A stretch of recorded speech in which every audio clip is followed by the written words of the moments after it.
Sad news, yeah. Even though we are still celebrating her life, her short stay on Earth. Uh, Yesterday marked exactly 4 years after Ebony Reyes passed away in that gruesome accident. So, the family will call Oyeni grave to lay wreath there and also to do other things or the traditionally we are the or perform piano. So well, now it's been 4 years since popular Ghanaian singer Ebony Reyes passed on, marking the fourth anniversary since her passing. The Kwarten family has laid wreath on her grave at the Osu cemetery.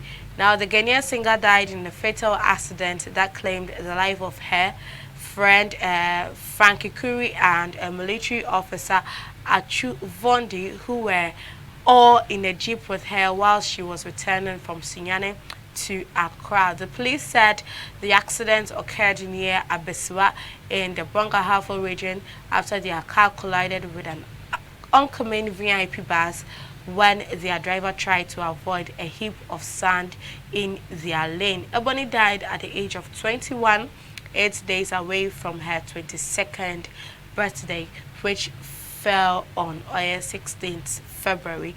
Her death brought the country to a standstill as a result of her booming career, which was still in her early prime years. That's the photos you see on your screen right there. Photos of the family at Ebony's grave.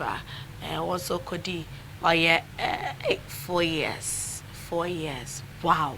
Wow, wow, wow, wow, wow, wow.